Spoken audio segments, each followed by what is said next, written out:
Good afternoon, everyone. My name is Alexandra Sinaides, and I am the Assistant Director for Programming and Public Engagement at the UF Center for Humanities and the Public Sphere. It is an honor to welcome you to Food Memories of an America Conversation Neighborhood third event, a public humanities series that addresses questions raised by food consumption and production at a moment in which a global pandemic challenges our physical and social connection. Since I told you who I am, I would love to know who you are and where you're coming from. If you could say in the chat box, I would really appreciate it. Before we get started, I would like to thank the center staff, Barbara Meno, Sophia Acord, Kristen Galvin, and Lauren Cox. I would like to thank my collaborators, Tanisha Marshall, Benjamin Howard, and Dion Courtney from the Office of Equity and Inclusion in the city of Gainesville, Ann Wolf from Gainesville Regional Utilities, Manuela Calicinonga, Imani Nelson, and Chris. I would like to thank the Florida Humanities Council, which provided funding for this program through a grant with funds from the National Endowment for the Humanities.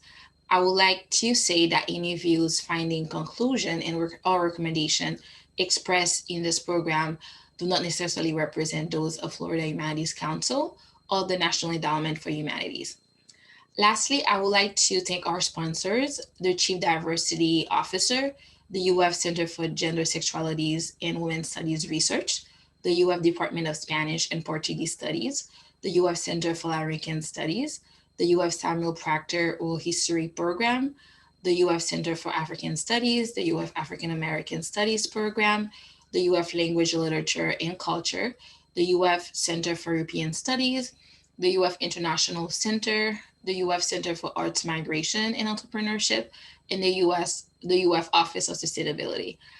Just a little housekeeping. If you have any questions during the presentation, please type them in the chat box in your Zoom control panel. I will bring them up during the panel and we will have time for question at the end. Now, without further ado, we will turn the time over to Margarita Vargas Betancur, who is the Latin American and Caribbean Special Collection Librarian at the George Ace Matters Libraries of the University of Florida.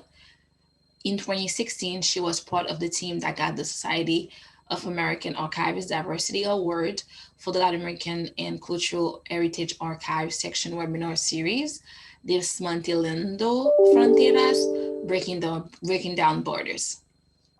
We would like to congratulate Wanda on her retirement and wish her a great time. Lindsay Derival was born in Haiti. She was 4 when her family moved to the Dominican Republic. At age 10, they moved to the US. Derival's grandfather was Cuban. Lindsay identifies as Black, African American, and Latino, and she is now a UF student.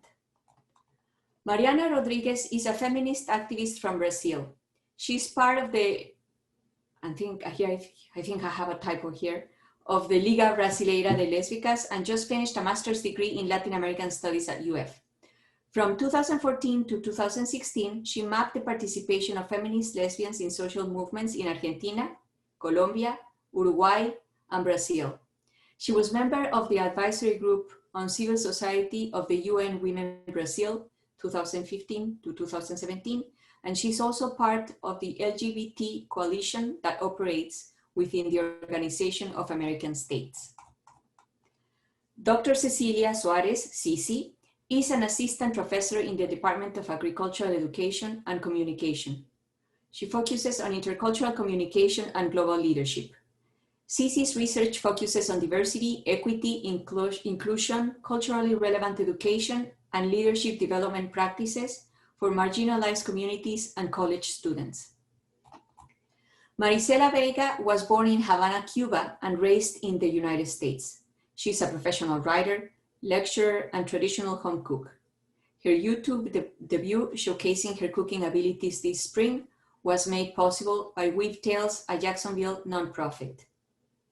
And now we're going to begin a round of questions. I will ask them to you in alphabetical order. Don't worry if you don't have time, if we don't have time to cover all of the questions. This is a conversation, so we're gonna enjoy our conversation. but do be considerate about each other's times to respond. And the order in which I'm going to ask the questions is Wanda, Lindsay, Mariana, Cici, and Maricela. So let me begin with the first question. And please feel free to ask me to repeat the question or to clarify or to explain more. So the first question is, what is the relationship between the food you eat and your identity? Wanda, we begin with you. Thank you. As the saying goes, you are what you eat. And I believe that there are two ways in which that rings true to me. First, food is what connects us to our memories of home, of family, to the memories of a place that could be an abstract concept or could be a very concrete space. And it is especially important to me and to us as we're part of a diaspora. And it keeps us grounded in our roots, and it gives us something in common with a community. And it reminds us of our mother culture and where we came from. So it's that connection. Secondly, I think, and on the other hand, that what we eat, our habits, our behaviors towards food are, I think, a reflection of our journey, of our experiences through life. And whatever we are doing with food, you know, what we eat, what we shop for, and so on at any given time in our lives, it's a reflection of where we are in our journey.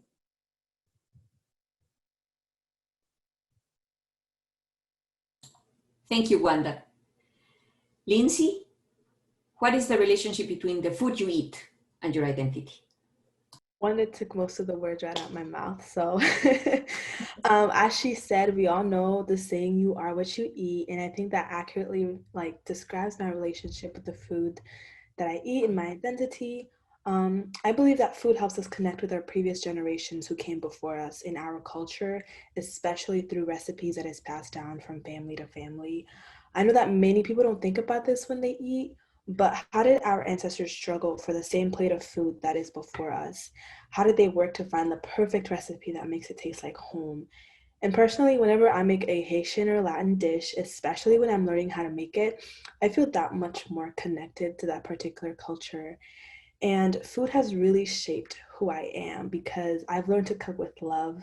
And my dad always says, if you don't cook with love, the food won't come out right. So I feel like by learning how to cook with love, I've definitely learned to apply that to other aspects of my life and other activities that I do. So yes, thank you. What a beautiful reflection, Lizzie. I hope my son one day feels the same way you do about my cooking. Okay, so Mariana, what about you? What is the relationship between the food you eat and your identity? Well, Wanda and Lise already said much what I was going to say. I think especially the connections with our ancestors, our family, the ones that came before us, the way that we eat. I think those are essential to shape who we are and how we relate to each other.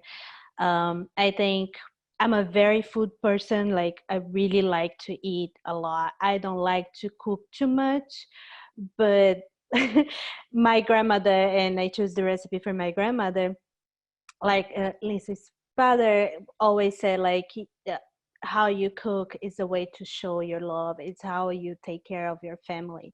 And I think not only the ritual of cook, but the preparations, but also how you sit at the table and the conversations that we had around food and at dinner and lunch. Those are the things that are very dear for me. And those are moments that I think it should be special in your day, because it's the moment that you show love and care to your family and the ones that are living with you, and to yourself. Even when you're eating by yourself, you're preparing food by yourself. And I also think, what you eat is what you are, and it's how you show love to yourself and nourish your body, So I think for me, it's related to my identity, because it's this mix of things and feelings that brings me comfort, especially being in this process of migration in a different place, in another country. This is what makes me like feel home. Preparing food for yourself and not only for others. I really love that, Mariana. Thank you. Cici, what is the relationship between the food you eat and your identity? Thank you for the question. I'm originally from Texas, from San Antonio, and my family's from Mexico. So I have moved all over the country, and for me, my relationship with food is definitely, like others have shared already, is home. It allows me to bring my family with me wherever I move, wherever I go, especially making specific recipes, or even now. I just had a bean and cheese taco, right? And like, it's so simple, but so beautiful, because that's what I ate growing up. And I can be reminded, right, of home. I can call the spirit of my grandmother into me. And for some people, it might sound silly, but when I have that, I am brought right back into my grandmother's house where I was raised. I'm reminded of food after church, when the whole family used to go to church, right, every Sunday. And I'm also just reminded of, and I love what Lindsay was talking about, like I'm thankful to be able to remember the stories of the struggles that my family has told me, in particular about the food, right, and the times when they did not have enough food and what that meant, and the fact that there might have been only beans to eat. And so that's what I offered up as a recipe. But for me, that was beautiful, because now it brings me so much joy, but it also sustained life for my family when that was all that was available to them. So it has it's wrapped up in a lot of different emotions, but definitely it allows me to stay connected to my family no matter where I'm at in the country or the world. And it also allows me to call upon the memories and the spirit and just the love that my grandparents and past ancestors and loved ones have offered. Thank you so much, Cici. I'm also Mexican, so I do appreciate very much the tortilla and the frijoles, because they're basic for me too. And I'm not the best bean maker. I can appreciate the good ones. Or rice. I'm also not very good with rice. Maricela, can you please tell us what is the relationship between the food you eat and your identity? Well, I am happy to. My grandmother, maternal grandmother, and her sister, my great aunt, were the people who taught me the basics of Cuban cooking, with an emphasis on Spanish, lots of garlic and olive oil. And I definitely, and how to make rice and just the basics. So I definitely think of them every single time I'm doing it.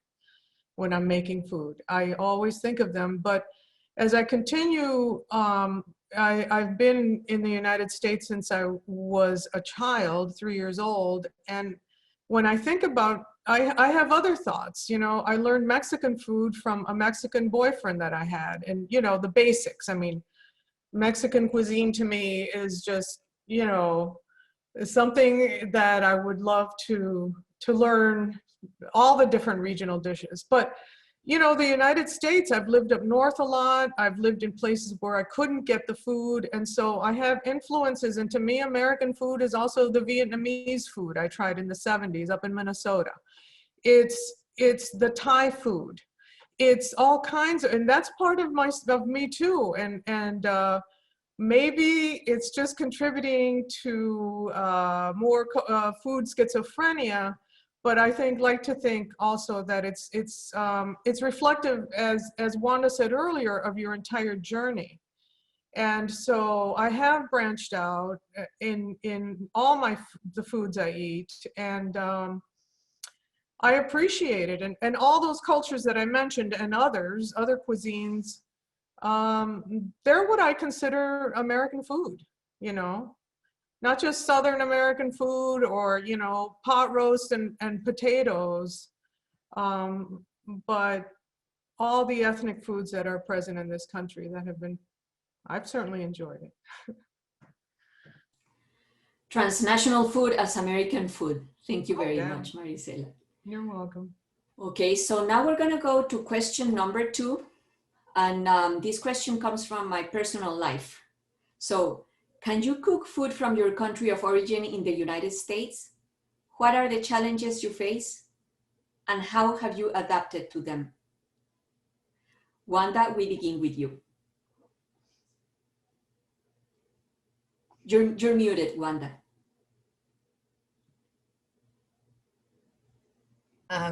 I think that, thank you. I think that nowadays I can answer that question in a very different way from 37 years ago, you know, when I first came to Gainesville, and a little longer than that when I first came to the States.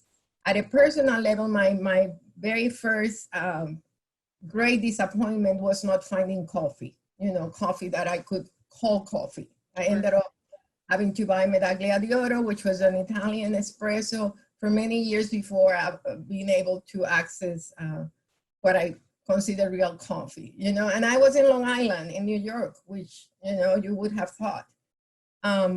But then when we came here and opening the restaurant, we couldn't source any of our ingredients. We had to go to Tampa. We had to go, then later on, it was Ocala. And it was not that long ago that we had to go out of Gainesville to source ingredients so that we could cook our foods. Now, as you know, the scene is completely different. There have been many changes, especially lately after, in the last decade, but also after Maria and all of that, where there's such an influx in this area of Puerto Ricans, and before it has been from, you know, Venezuelans and Cubans and all that you can access. I think that most of the things that we cook, I know that's not the case for every country, but in terms of our foods, I have found that it is a lot better now than it was ever in terms of sourcing.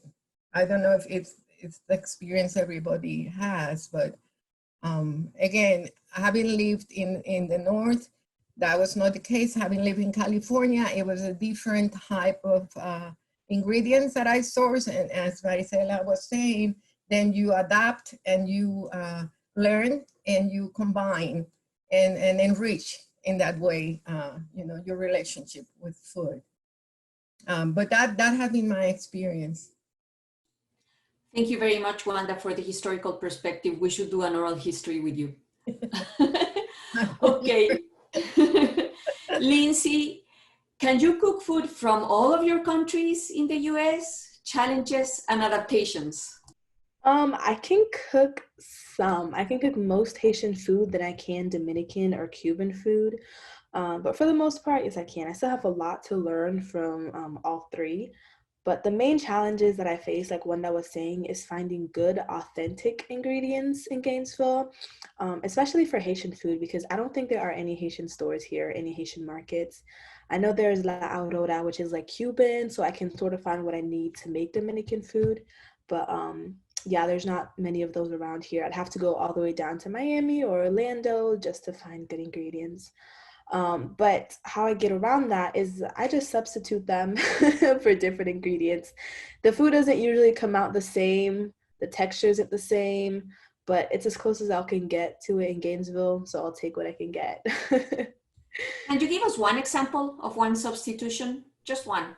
Yeah, Alex was talking about this earlier, but white sweet potatoes is something that is really like particular to Haitian culture. So I know one meal that we make, one supper meal, is sweet potatoes and milk. You boil the sweet potatoes in milk and it's kind of supper, and that's usually made with white sweet potatoes. But since I can't find that here in Gainesville, I basically just use yellow sweet potatoes, and it's not the same, but it gets the job done. Thank you. Okay, Mariana, what about you? Can you cook food from your country of origin, from Brazil, in the US? Challenges and adaptations? Yeah, I think I can. The basic, I mean, the base of Brazilian food in many, I mean, Brazil is huge, so different regions have different experience of like what is traditional to eat there, but the base is like the everyday is rice and beans and something else like vegetables and some meat or something like that. So I think for the base it's easier. I think the Aurora gives like the opportunity to shop things differently, and you can find some other substitutes. I really do miss the white sweet potato because it's really, it's part of our family. We had a lot of sweet potato, and also the yuca. I couldn't find. I mean, the yuca here it's good, but is not exactly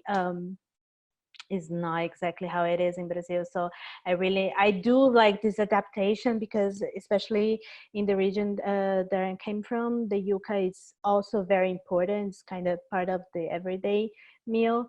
It's very important. So I kind of adapt, but it's not the same. I think like Lindsay say, like I can handle what I can get, but it will be different. I think for me, the one challenge is like replace lunch. I feel I don't know, I'm in Florida. I have like this experience in the city that's like around the university and everything looks like be around that the routines and time and everything. But I miss to have like a proper lunch, like lunchtime, like when you sit and you have a meal with like rice, beans, and like here people usually get like some little salad and or like a wrap or something like this. I cannot function with just a wrap and a little salad. I really need like my beans and my rice and my everything to go through the day. And usually we had like classes at the time that you're supposed to having lunch. And I'm not even coming from the region that we do the siesta. In other regions we do more the siesta in Brazil, but I'm from São Paulo, we don't do that. But I really miss like this hour for lunch. So this is a challenge for me. Not only the ingredients, but like the lunchtime is a challenge for me. Thank you, Mariana. Cici, can you cook food from, I don't know, Tex-Mex food or Mexican food? Challenges and adaptation? Yes, so there's a huge difference. Well, not a huge difference, but I think people can, if you eat Mexican food from one part of Mexico, it is very different than other parts of Mexico. And then Texas, which is Mexico, right? But we won't talk about the land stolen. And for this program, it is a different twist, right? And for me, I love all of the cuisines that I have tasted throughout Mexico and visiting family, but I know Tex-Mex very well. And I can definitely cook it. And I don't think I expected to have to cook it so much when I left Texas. So when I graduated high school, I moved from Texas to go to school in Florida. So I went to school for college at the University of Miami. And then from there, I moved to Ohio, New York City, Illinois, right? I've been all over the place. And every time I went somewhere, I realized that the food didn't taste like home. It's not that it was bad for some places. Sometimes it was really bad, but for sometimes it wasn't bad and it didn't taste the same. And so that joy, right? That feeling that I talked about earlier of like, oh, this reminds me of grandma's house, or this reminds me of something. There was something missing. So I started to, when I first left, my grandmother was still alive. So I would call home and be like, Grandma, how do I make this? Or I'll call my mom and say, Mommy, like, I remember we made it like this, but I'm forgetting one step. So I would call home to make stuff. And then what I started to realize is that there were certain spices that I couldn't get. Or the fact that my mom would say, no, you can't get the comino, right? The cumin that's already ground up, the polvo, the powder. You have to get the one that's in the seed, because then you put it in the molcajete to grind it up, because it makes the flavor that much better. If you use the powder, then it won't be the same, right? So even though maybe it would be a little the same, but I took my mom's exact words as, I need to find these things, and I couldn't find them. So then the care packages started coming, right? All the spices would come from Texas. My mom even would find a way to like wrap the pan dulce, so that way it was still got to me unbroken, right? Like, I don't know how she figured that out, but the pan dulce would not be smashed, right? It would still be perfect. So all that stuff was coming to me. But one of the things that recently happened, and I'll stop after this, is I was making, so my partner and I have been coming to Texas pretty frequently to help take care of my mother. And I made him fideo for the first time, which really is like pasta, right? It's little bitty pastas, right, with carne and tomato, but he loved it. And so we go back to Gainesville, and he's like, can you make me some more of that? I'm like, absolutely, right? That's so easy. But we go to the store, and there are no fideo noodles anywhere. And we went to a few different stores, and he's like, isn't it thin spaghetti? I'm like, no, it's not thin spaghetti. It's really small, different noodles, and we couldn't find them anywhere. So I'm back in Texas now, caring for my mom, and so we have a box of them that we bought from the store, so I can take back to Gainesville, because even though I could use pasta, probably just regular skinny spaghetti, it's not the same. So we've made things work when we have to, but wherever I go somewhere where I see the thing that I didn't have in Gainesville in particular, I buy as much of it as I can. So that way, when we're in Gainesville, it feels comfortable, right? We can get what we need and not feel like, it's not exactly the same. So that's how I've been coping with moving everywhere, and like making sure we have the basics that we need. Sí, the fideo example is powerful because it's such a simple thing, such a like thing you take for granted and not even appreciate, and then it goes missing. Maricela, what about you? Can you cook food from Cuba in the US? Challenges and adaptation. Yes, I can. And although when I've lived in Minnesota, anyway, it just depends. If in St. Augustine, yes, I can. I don't have a problem. I do want to say, Lindsay, go, and everyone who's in Gainesville, go down to Ocala. There's a huge market down there. You can get everything. It used to be Bravo. They changed the name. It's on Martin Luther King Boulevard. Everything, you will be very happy. It's only half an hour south. So I wanted to recommend that. And Mariana, you were talking about the way to eat. And I also wanted to give a thank you to Haiti, because that is where I learned that in the simplest and most humble place to eat, they set a table in front of you with a napkin. It was so different from how you eat in America, you know, and that's where I learned the importance of that. And I always want to remember Haiti for giving me that, along with some good food. Now, Minnesota was very difficult to get Cuban food in the 1960s. When we first moved there, it was a Russian man who had a grocery store downtown, and he ordered from Chicago. In Ohio, Northwest Ohio, when I was in graduate school, forget it. Nothing. Then Virginia, when I married, which was close to DC, thankfully they did. You had to drive a really long way to get food. Not the basics necessarily, but if you wanted to go out to eat, you had to go for a long drive. And so you do the best you can, and I think that's what I've done. Thank you very much, Maricela. Okay, now we go to question 3, and we begin with you, Wanda. Can you describe to us the dish you chose to feature in this conversation? Why did you choose it? And bacalao means a lot to me. It means Christmas. Well, you know, first of all, I need to mention something in a little while.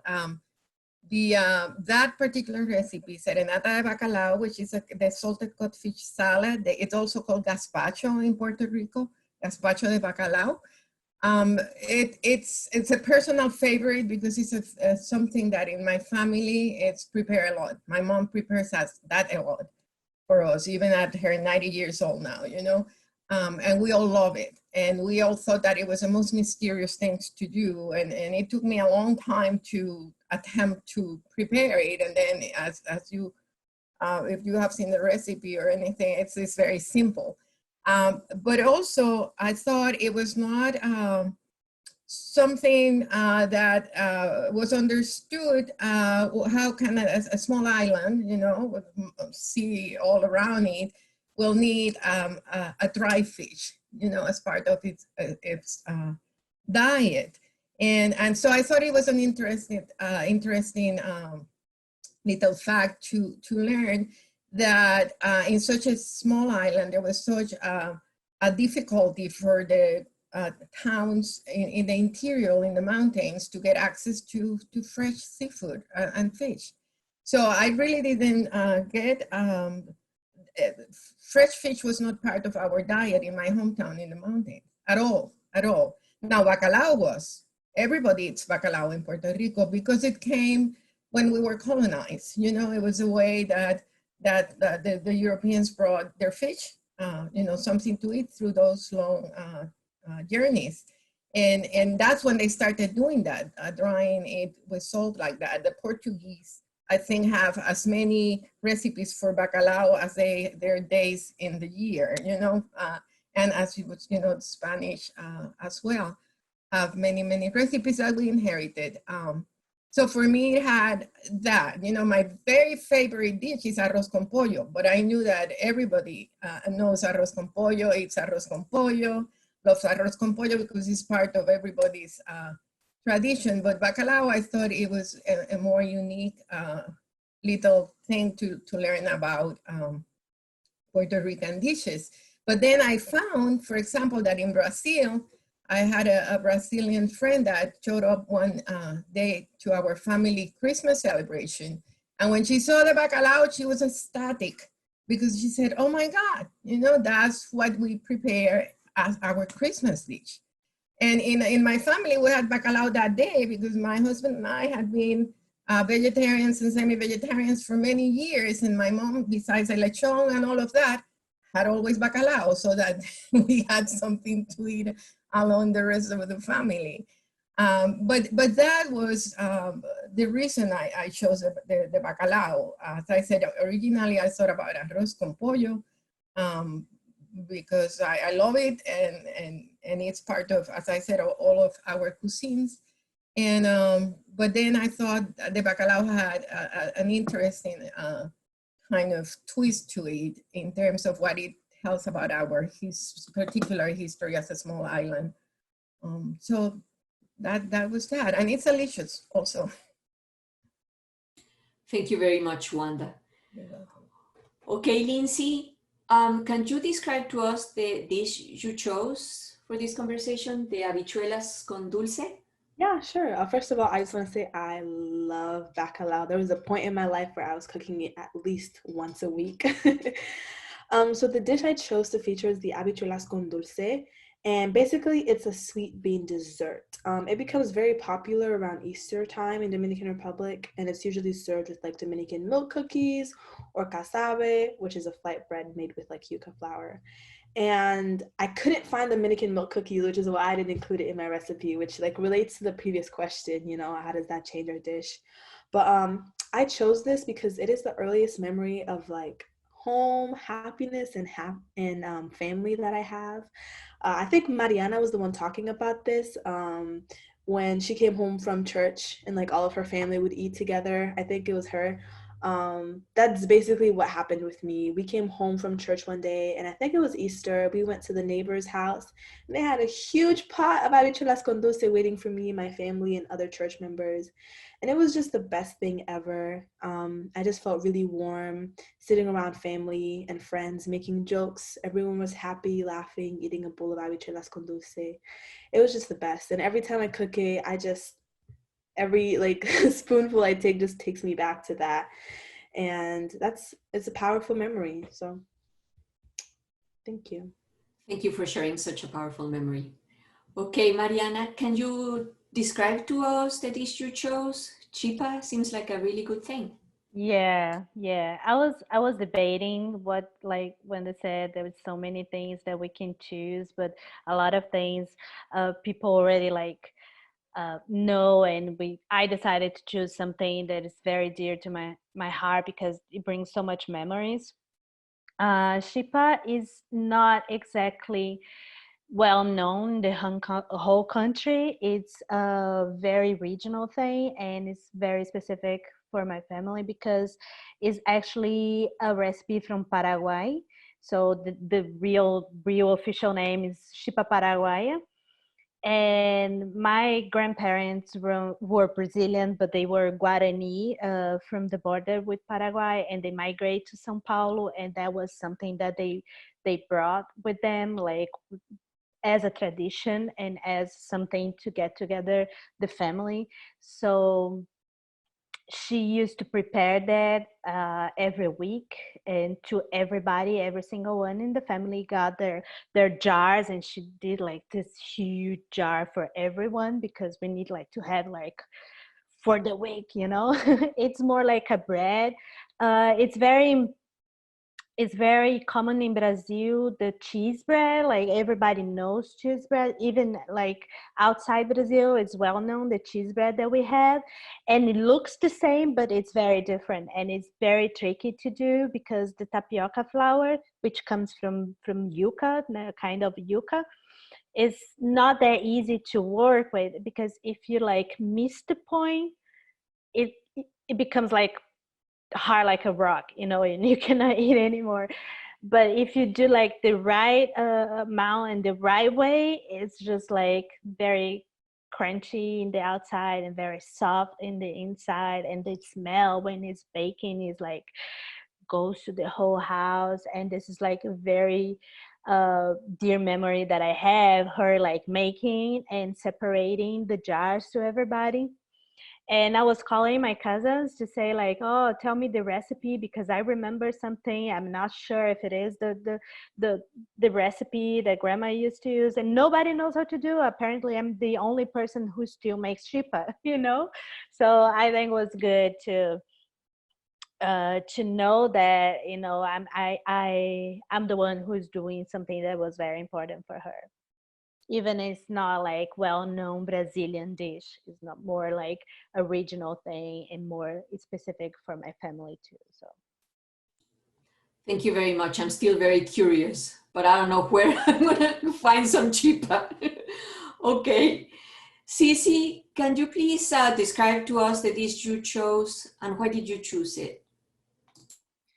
Yeah, so my dish is charro beans, which can also be called, some people call them borracho beans, which means drunk beans, but that's because some people put beer in them a little bit while they're cooking. But the reason I chose them is because my grandmother was the bean maker of the family. So every time there was a family gathering, anytime there was lots of people in the house, everybody always asked her, Senora Suarez, can you please make the beans? And so that was her thing. And everybody loved them. You know, some people can make beans, some people can't make beans, but like she was the person that they called on. When she would go to church, they'd be like, Senora Suarez, can you make the beans? So she was the bean lady. And then she taught me how to make them because I spent a lot of time with my grandmother growing up. My mom also makes them really well, but for me, it again brings me back to the people, the two strong women who raised me and, you know, loved me unconditionally and shared with me, right, everything they knew from cooking to life lessons to, right, like strength. So I chose that. I also am now the bean maker, which I'm very, very proud of. My partner, when I go to their family's house in Illinois to visit, they always say, can you make the beans? And so that always makes me laugh because now I am the person to make the beans for lots of different people. And it seems like wherever I go, I can offer that. And so it's my way of showing love. It's definitely my way of calling my grandmother back in for remembrance, right? And when I cook them, I'm just very thankful. And to be also, I was thinking about this preparing it. These beans and beans in general in my family have literally and figuratively saved my life, or saved my family's lives. My mom always tells stories about living in a 1-bedroom house with like 13 people, and beans were the only thing that they had, but it worked, right? We made it work. And so I also think about that. And then when I moved to Illinois for my PhD program, I moved from New York City to the cornfields. And so that was challenging for me. I felt very out of place. And so the first final I ever experienced with my PhD program, I made beans because I needed to feel comfort and I needed to feel safe. And I was also in a place where it was the coldest I've ever lived. So I made beans and I ate them the entire finals week. And it turned out great, right? I passed. But that is why I decided to share, because it has been a part of my life for so long. It reminds me of the people that I love. And it has sustained me physically and spiritually throughout my life. Thank you very much, Cici. Okay, Maricela, now we go with you. Can you describe to us the dish you chose to feature here, and why did you choose it? Yes, I chose albóndigas, meatballs, for several reasons. One of which is that many cultures have meatballs, and you know, whether they're made of lamb or ground beef or turkey, meatballs are popular. They're not an unusual dish. And I also chose it because the recipe came from Nitza Villapol, which she was Cuba's Julia Child. And I learned to cook many things out of her cookbook, which was a pirated cookbook that when the Cubans left Cuba after the revolution, those who came into exile, of course, people brought their cookbooks along, and Cocina Criolla was it.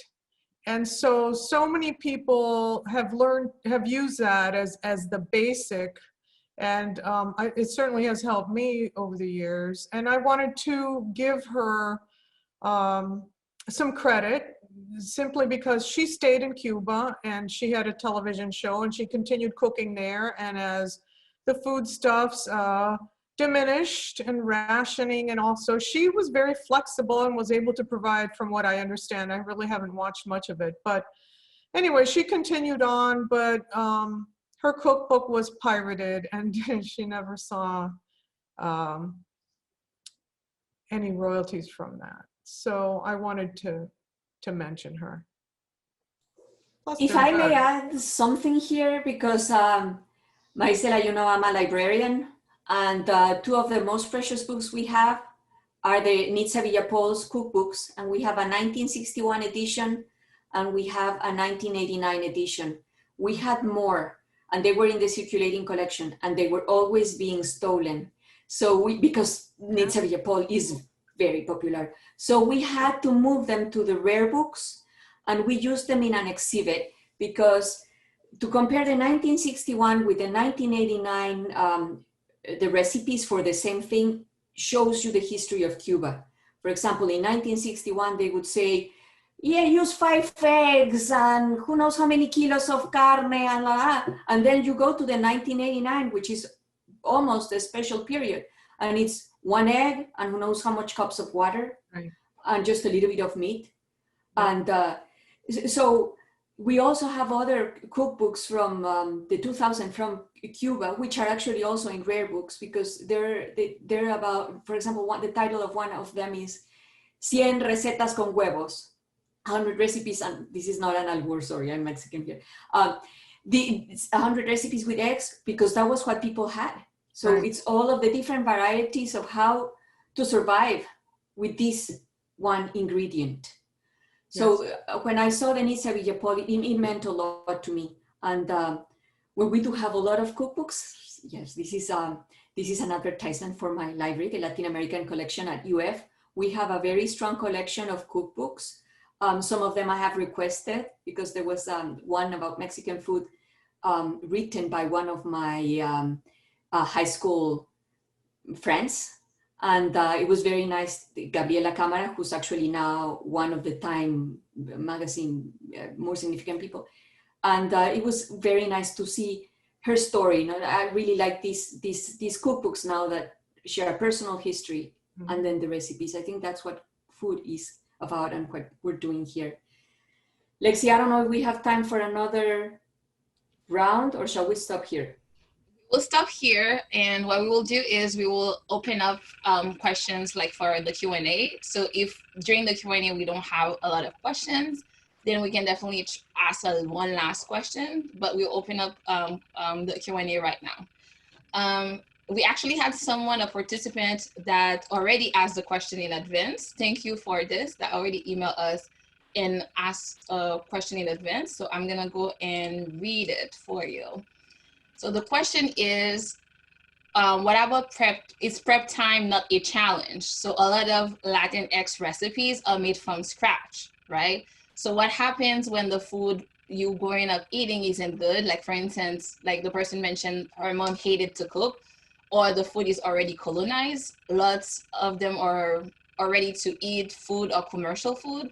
So how do you really reclaim your culture? And also, do you have any ingredients? Do you have a garden, or do you have any ingredients that you're growing in your garden? So I guess it's a multi-level question. Do you want, who would like to answer this question? It can be anyone. You want to start, Maricela? Go ahead. Oh. Yeah. Can you repeat it? I missed some of the question. I really Well, let me do this. Let me start with the first one. Is prep time a challenge? So is it difficult to make food from scratch? So is it a challenge for you whenever you're cooking? Is prep time a challenge? Well, I would like to speak to that, especially because the way we live in the United States is so time focused, and the respect for food and for food preparation, generally speaking now, it's just not there. And so it's not a value. And it's unfortunate, because if you want to marinate the food properly, for example, if you're going to have something that requires marinating for 2-3 days, you have to make a concerted effort to have that happen. You know, and that means saying no, and that means closing doors, and that means NO to a lot of things that are pulling at you so that you can focus on what you're doing. Otherwise, you're going to be getting into the shortcuts and a lot of MSG and chemicals and things that you may not want to have in your food. That definitely affects the taste and definitely affects your health. I just think it's extraordinarily difficult to do. I do my best. I do my best. Wanda? You're muted. wrong place, of course.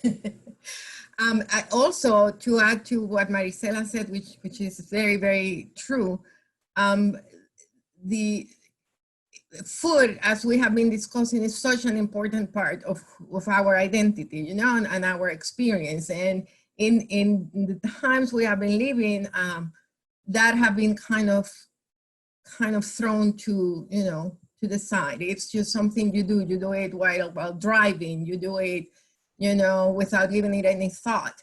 And now, and especially after this last month, people have been kind of looking back into what it is to have, you know, home cooked meals and the comfort that it offers. But also, not only in our cuisine, but in any cuisine, one of the things, talking to the prep question, is that you plan, you know, you prepare. Like, for example, in Latin cuisine, we have sofrito, we have adobo, we have all those things that you do not make every time you cook. You prepare them. And that way it simplifies the confection of a dish, because you already have these basics that you use across board. You know, like we will use sofrito for anything, for an asopao, for an arroz con pollo, for doing beans, for doing a beef stew, a chicken stew. You will start with your sofrito, and sofritos are as different as the cooks that are making, cooking. Some have garlic, some have all the onions and peppers, some have the cilantro in them. That's very personal. What the profile of your food, of your taste. But you plan, and that's something that have kind of been ignored for many years now, and we have been moving towards this instant,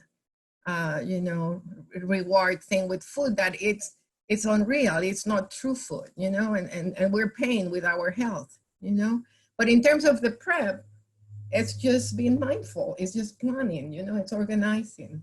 It's simpler said than done, but that's what I think. And to add to this, Wanda, like I can ask do you have like a garden? Like, is any one of you like has like a garden, or you're not growing a garden, so you pretty much buy things from the grocery store? So how do you try to reclaim your culture in different ways? So how do you do that? So it's kind of like a combination of you growing out your own food, or you don't grow your own food, or you probably have to rely on farmers market or grocery store. How do you do that?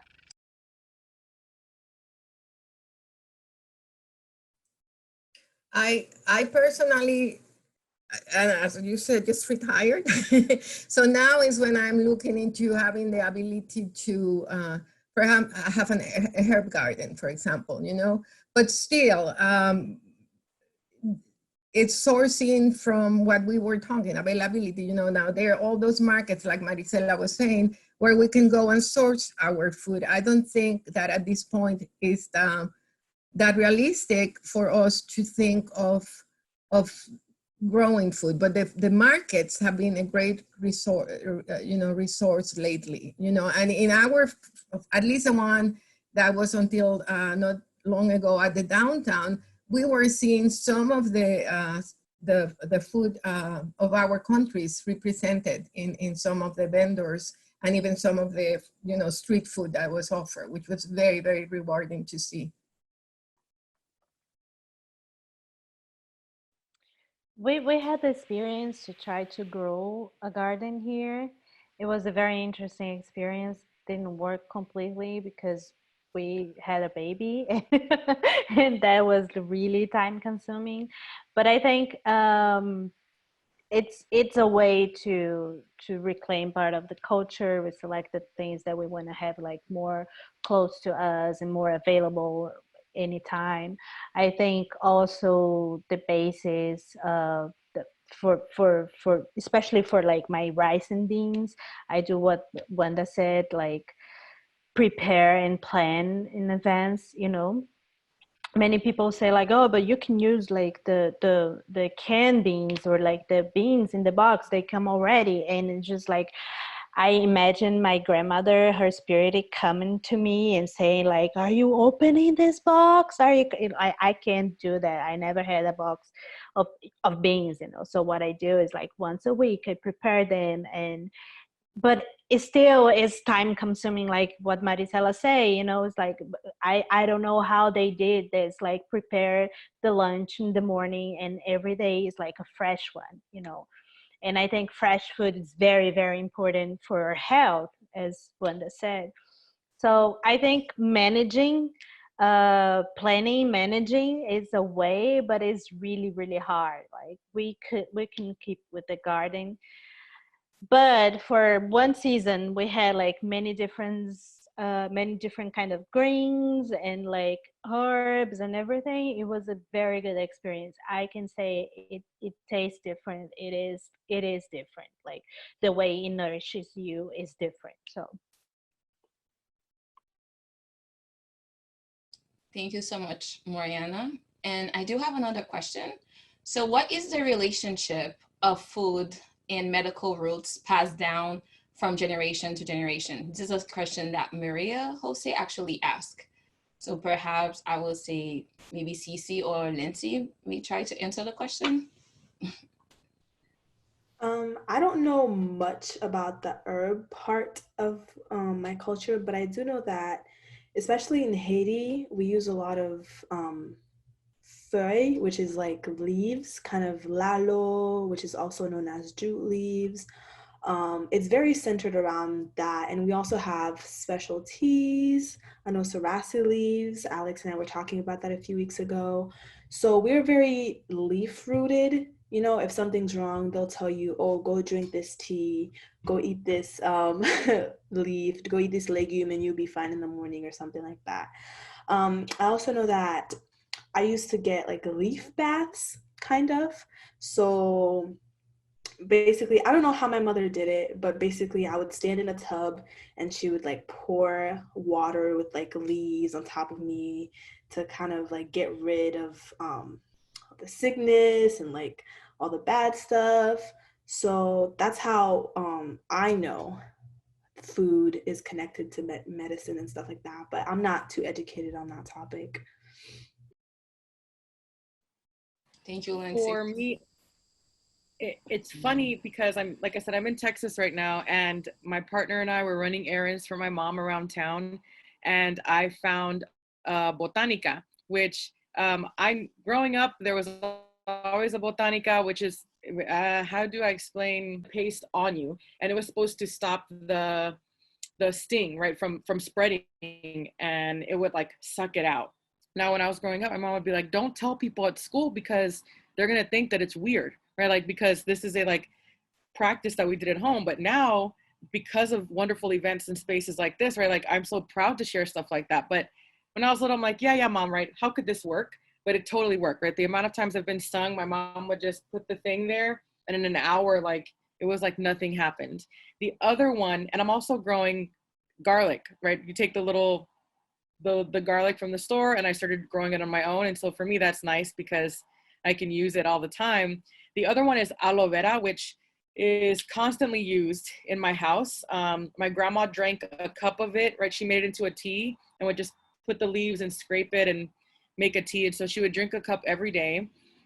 You put it on burns, right? You put it on if you have a skin irritation, but also for me, it also is a sign of protection. So I put it at every entrance of the house. So like front door, back door, or even in front of the office. And because that is a sign and symbol of resilience and nourishment, the saying goes that the aloe vera is very hard to kill, right? It doesn't die for anything. But if you place it in your house, it'll protect you from any negativity that was meant for you. So if somebody walks through that passage and they happen to have something negative that they were supposed to give to you, the aloe vera will like hold on to it. And that's why your aloe vera has died, right? So not to freak anybody out if you're thinking, maybe that's why my aloe vera died. But it's something that for me is, I believe, right? Like I have my brand new tattoo is an aloe vera tattoo because I want it close to me as a sign of protection. But my grandmother always had aloe vera. My mom still has aloe vera in the front yard right here. And I have like 12 plants at home that are very special gifts for me that I often give to other people to say thank you and to help, to help protect as well. So I'll stop there. Thank you, Cece. We have one last question that Maria actually asked. She's asked, do we have any experience where you had to make substitution as a result of a dietary changes? For example, you became vegan, or now you have to have a gluten-free diet. So any of you had to make any changes in that particular end by any chance? I did actually. So I recently became a vegetarian about 3 years in April. So legume, like I was talking about, is basically a mixture of different vegetables, and usually it has like beef or lamb or turkey or whatever meat you want to put in it. And when I make it, I can't make it with all that meat. So usually I replace it with either bacalao, like one that Mariana were talking about, or I just make it with just like the plain vegetables. It tastes kind of different because the flavor of the meat and the meat seasoning isn't there, but it gets the job done. It gets the job done. Anybody else want to add or had to make any changes? Maricela, Mariana? Yes, I've made some changes. Part of it has to do with aging, right? So that Cuban coffee in the afternoon, forget it. It's not happening. It's so sad. It really is sad to not be able to have that cup of coffee in the afternoon that helps you get through it, you know, but if I have it, I can't sleep and my stomach, etc. So that's one change I've made. There have been others, moderation, but I think that's about it. I have not become a vegetarian, and I have, you know, I gotta watch the cholesterol, etc. But that's about it. I think for me that my family were not really into like meat. We're more like vegetables and fish and seafood. But when I was like, I think 21 years old, I got this severe seafood and fish allergy, and I just had to stop. Like, and everybody else had to stop at the house because I cannot even be in the same place when they're cooking because just the smell can like give me the reaction. So that was huge for everybody in the house, in my family, right? And but it was not that something that you can replace, because we were already like having a diet with a lot of vegetables, with grains, beans, and but we didn't replace for anything. But it was like a suddenly like just had to stop. And people, this when I moved from the house, when I was living with my parents, when I moved, they were like able to eat and they go back to eat normally, but when I'm there, it's not possible. So that's a dramatic change, but it wasn't like a replace. So it's not like I haven't experienced how to replace and how to recreate. It's just we had to stop. For me, I've seen it in how I cook for other people. So I have always liked spicy, and I love spicy. It and my grandma used to say, if it's too spicy for other people, maybe you were mad at them when you cooked because your anger was into the food when you like made it for them. But when I cook for my partner who loves spicy but can't handle my level of spice sometimes, or now that I'm home often, when I cook for my mom and her husband, they don't eat a lot of salt anymore. They are older, and the picante, right? The pica it's not good for them. They can't handle it. So that is how I've started to like change it. And at first, I didn't like how what I was making tasted because it wasn't unfamiliar. The palate, right? It was unfamiliar to me. But now, right? I want to be able to make something that they can still appreciate and they can still enjoy, and it not harm them, but it nourish them. So I am making changes little by little, but that's for me is the big one, is the salt one, is, but mainly is the amount of spice that goes into it. I will maybe sometimes take a little, if I'm making like carne molida or like ground beef or something seasoned, I'll put a little to the side and make that one really spicy for me. So that way others can enjoy and not get their mouth like burned off. Thank you so much, Cece. I think you wanted to say something, Wanda?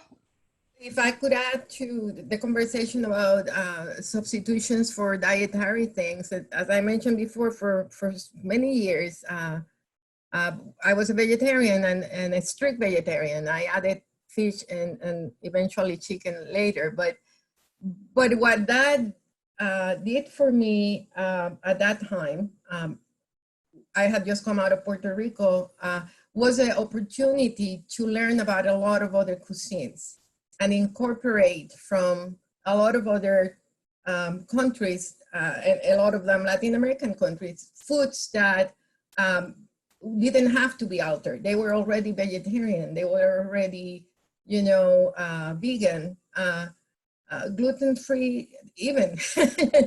but that it gave me kind of permission to go exploring into other foods, and then after that, then the evolution was to how to then maybe adapt some of our dishes to these new ways of preparing them.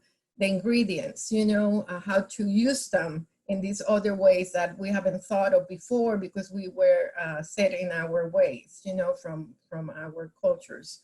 So that's another thing, you know, it's not necessarily pretending that something is meat. It's meat is out altogether. So what are all the other foods that I can enjoy that have as much nutrition and flavor as I'm used to getting from these other ingredients that I have decided not to include. So that's. Anything you want to add, Margarita?